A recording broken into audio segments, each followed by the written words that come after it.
You've probably seen ads for apps promising to make you smarter in just a few minutes a day. Hundreds of so-called brain training programs can be purchased for download.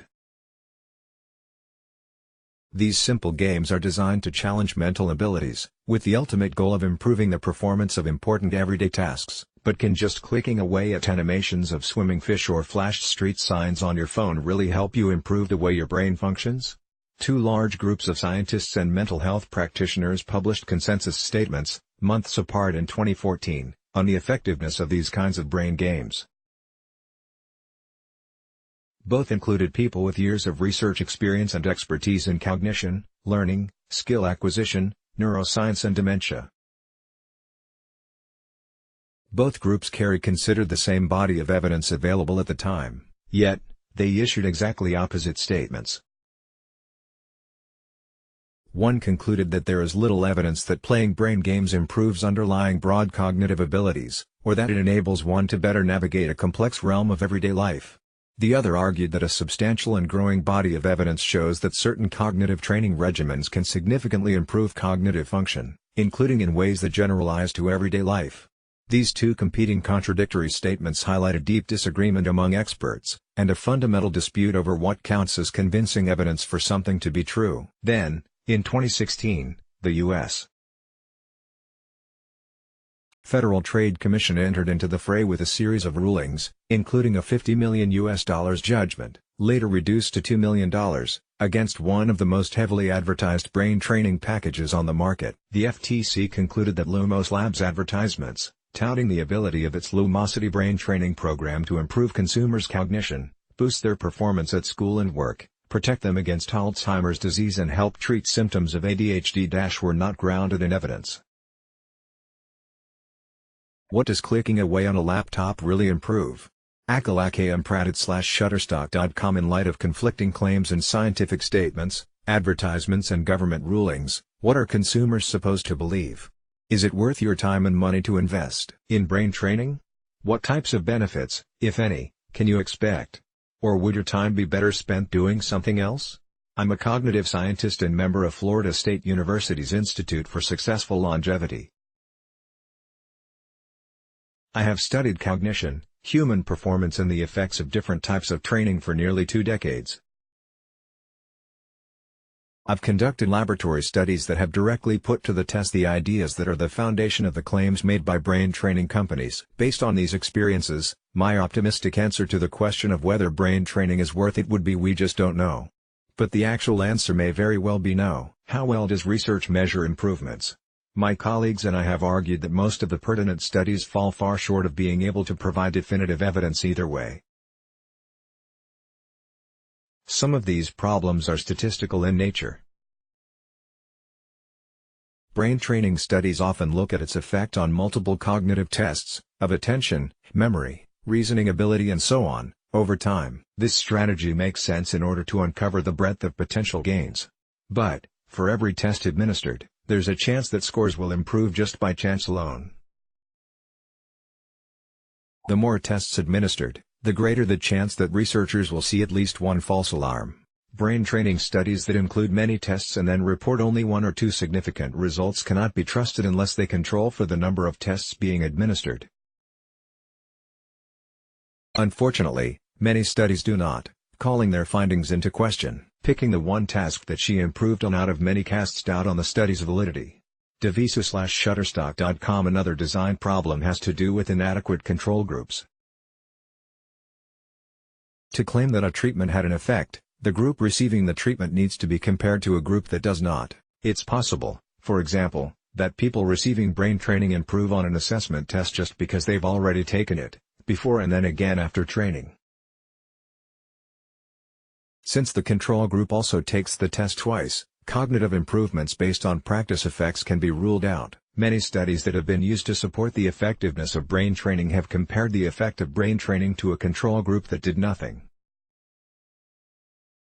The problem is any difference observed between the training group and the control group in these cases could easily be explained by a placebo effect. Placebo effects are improvements that are not the direct result of a treatment, but due to participants expecting to feel or perform better as a result of having received a treatment.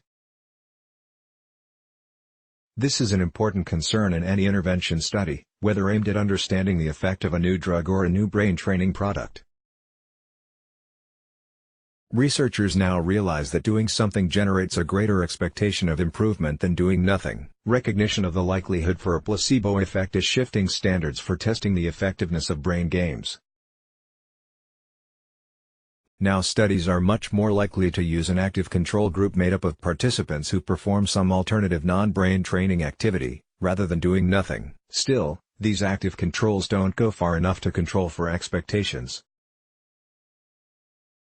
For instance, it's unlikely that a participant in a control condition that features computerized crossword puzzles or educational videos will expect improvement as much as a participant assigned to try fast-paced and adaptive commercial brain training products specifically touted as being able to improve cognition. Yet, studies with these inadequate designs continue to claim to provide evidence that commercial brain training works.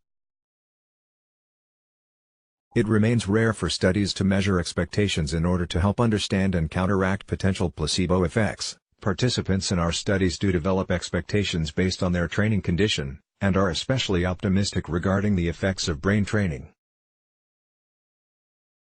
Unmatched expectations between groups are a serious concern, because there is growing evidence suggesting cognitive tests are susceptible to placebo effects, including tests of memory, intelligence and attention. Is there a likely mechanism for improvement? There's another important question that needs to be addressed: should brain training work? That is, given what scientists know about how people learn and acquire new skills, should we expect training on one task to improve the performance of another, untrained task? This is the fundamental claim being made by brain training companies, that engaging in games on a computer or mobile device will improve your performance on all sorts of tasks that are not the game you're playing. Brain training programs gamify the process to keep people practicing. Gustavo de Cunha Pimenta/Flickr, CC by SA as one example. Speed of processing training has been incorporated into commercial brain training products. The goal here is to improve the detection of objects in the periphery, which can be useful in avoiding an automobile crash. A brain game may take the form of nature scenes with birds presented in the periphery. Players must locate specific birds, even though the image is presented only briefly. But can finding birds on a screen help you detect and avoid, for example, a pedestrian stepping off the curb while you're driving? This is a crucial question. Few people care much about improving their score on an abstract computerized brain training exercise. What is important is improving their ability to perform everyday tasks that relate to their safety, well-being, independence and success in life. But over a century of research suggests that learning and training gains tend to be extremely specific. Transferring gains from one task to another can be a challenge.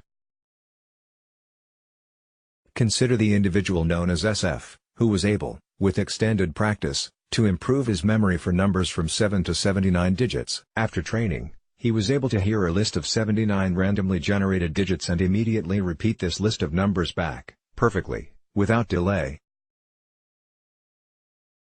But he could still remember and repeat back only about 6 letters of the alphabet. This is just one of many examples in which individuals can vastly improve their performance on a task, but demonstrate no training gains at all when presented with an even slightly different challenge. If the benefits of training on remembering digits do not transfer to remembering letters, why would training on virtual bird spotting transfer to driving, academic performance or everyday memory? There are other proven ingredients for healthy aging. Valvesa/Unsplash, CC by staying mentally spry. Brain training programs are an appealing shortcut, a get smart quick scheme. But improving or maintaining cognition is likely not going to be quick and easy. Instead, it may require a lifetime, or at least an extended period, of cognitive challenge and learning. If you're worried about your cognition, what should you do? First, if you do engage in brain games, and you enjoy them, please continue to play, but keep your expectations realistic. If you're playing solely to obtain cognitive benefits, instead consider other activities that might be as cognitively stimulating, or at least more fulfilling, like learning a new language, for instance, or learning to play an instrument. Some evidence suggests that physical exercise can potentially help maintain cognition.